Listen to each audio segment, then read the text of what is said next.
Hello दोस्तों, आप सभी का मेरे यूट्यूब चैनल पर स्वागत है।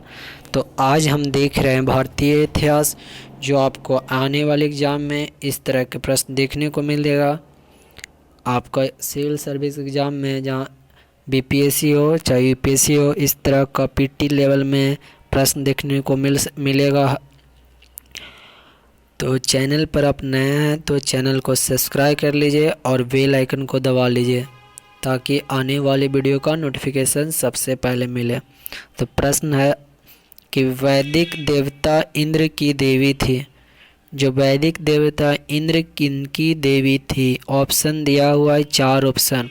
उस 4 ऑप्शन में से आपको ढूंढना है। पीटी में भी यूपीएससी या बीपीएससी की पीटी में इस तरह के ऑप्शन दिया रहेगा, आपको ढूंढना है। तो वैदिक देवता इंद्र की देवी थी। किनकी देवी थी? तो बारिश और गरज। बारिश और गरज यानी ऑप्शन नंबर सी, इनके क्या क्या देवता थे। तो इसका सही आंसर क्या होगा? Option number C. तो अगले प्रश्न की तरफ बढ़ते हैं। अगला प्रश्न है टोलकाप्पियम के साथ क्या जुड़ा हुआ?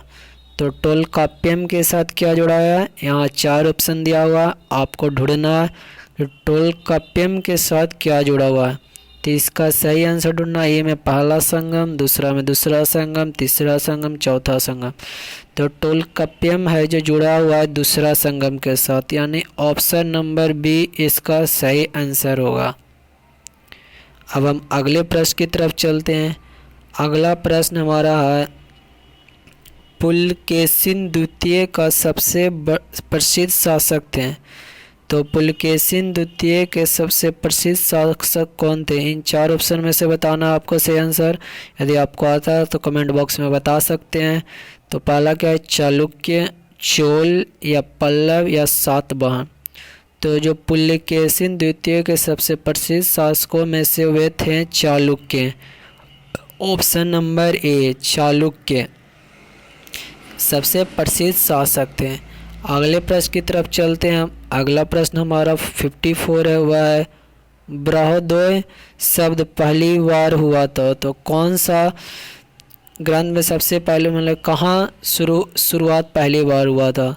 वैदिक ग्रंथ में या बौद्ध ग्रंथ में या गुप्तकालीन शिलालेख में या गुप्तकालीन शिलालेख में? दोनों ऑप्शन एक ही हैं, तो आपको ढूंढना। तो इसका सही आंसर क्या होगा?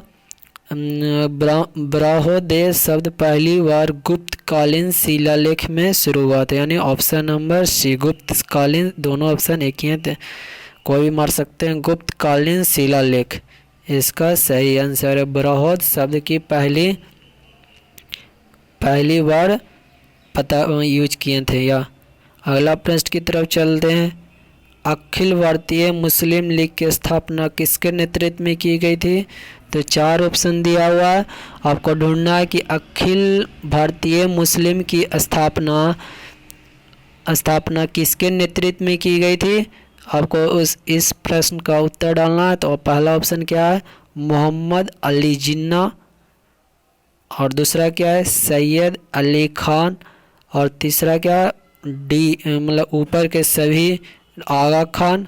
और डी क्या है? ऊपर के सभी। तो इसका सही आंसर होगा कि अखिल भारतीय मुस्लिम लीग की स्थापना जो की थी ऊपर के सभी। ऑप्शन नंबर डी इसका सही है। मोहम्मद अली जिन्ना, सैयद अहमद खान और आगा खान, यानी तीनों अखिल भारतीय मुस्लिम लीग की स्थापना की थी।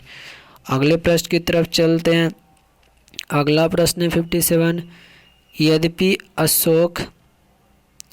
अशोक के कई पुत्र थे, शिलालेखों में केवल एक का उल्लेख है जो किसी अन्य स्रोत में वर्णित नहीं है। वह क्या? तो कौन सा पुत्र थे जिनका? अशोक के बहुत सारे कई पुत्र थे, लेकिन शिलालेखों में केवल एक पुत्र का उल्लेख किया गया था और अन्य स्रोतों का नहीं था। तो उनमें से क्या ऑप्शन सही है कि उनका जो पुत्र एक था वह कौन है? तो इसका सही आंसर होगा ऑप्शन नंबर बी तिवेरा। क्या है? तिवेरा का वर्णित था, बाकी अन्य पुत्रों का वर्णित यहाँ पर नहीं था। अगले प्रश्न की तरफ बढ़ते हैं हम। अगला जो प्रश्न हमारा है 57 में हम शुरुआती वैदिक काल के बारे में जान सकते हैं। तो हम शुरुआती वैदिक काल के बारे में कहाँ से जान सकते हैं? 4 ऑप्शन दिया हुआ है, उसमें से सही ऑप्शन ढूंढना है कि पुरातात्विक खुदाई से हम ढूंढ सकते हैं, या ऋग्वेद से ढूंढ सकते हैं, या जातक कथा से, या समकालीन संस्कृति से। तो हम वैदिक काल के बारे में हम जान सकते हैं कहाँ से? ऋग्वेद से, यानी ऑप्शन नंबर बी इसका सही है। वैदिक काल के बारे में जानने के लिए हमें क्या करना चाहिए? ऋग्वेद की मदद लेनी चाहिए, वहीं से हम जान पाएंगे। अगला प्रश्न उपनिषद है। उपनिषद क्या है? 4 ऑप्शन दिया हुआ है। हिंदू दर्शन का एक स्रोत है, या प्राचीन हिंदू कानून की पुस्तक है, या मनुष्य के सामाजिक व्यवहार पर किताब है, या भावना से प्रार्थना की है। तो उपनिषद क्या है? तो उपनिषद हिंदू दर्शन का एक स्रोत है, यानी ऑप्शन नंबर ए। उपनिषद क्या है? हिंदुओं के दर्शन का एक स्रोत माना जाता है, इसी को बोलते हैं उपनिषद।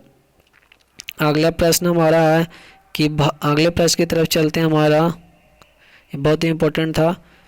अगला प्रश्न है, भारत में प्रेसिडेंसी शहरों में विश्वविद्यालयों की स्थापना कब हुई थी?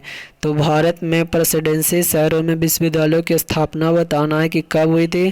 तो इसका सही आंसर ढूंढना है। तो आपको सही आंसर इसका 4 ऑप्शन दिया हुआ है। 4 ऑप्शन में से सही आंसर क्या होगा? ऑप्शन नंबर 1857 में भारत में प्रेसिडेंसी शहरों में विश्वविद्यालयों की स्थापना 1857 ईस्वी में हुई थी। अगले प्रश्न की तरफ चलते हैं। हमारा अगला प्रश्न है कि विजयनगर के राजा जिन्होंने तुर्की कबीलों के कुशल तीरंदाजों का काम पर रखा था और अपने गेंदबाजों की लड़ाई क्षमता को बढ़ाया था, गेंदबाजों लड़ाई क्षमता को बढ़ाया था, तो वे कौन थे? 4 ऑप्शन दिया।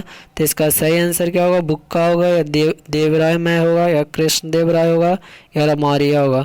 तो विजयनगर के राजा ने जिन्होंने तुर्की कबीलों के कुशल तीरंदाजों को काम पर रखा था और गेंदबाजों की लड़ाई क्षमता को बढ़ाया था, वह कौन था? तो देवराय मैं। कौन है? देवराय मैं, ऑप्शन नंबर बी।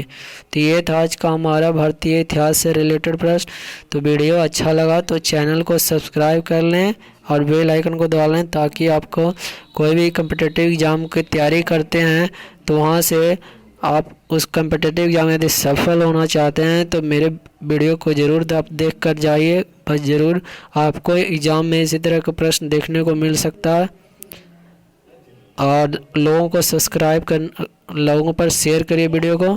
तो वीडियो देखने के लिए धन्यवाद।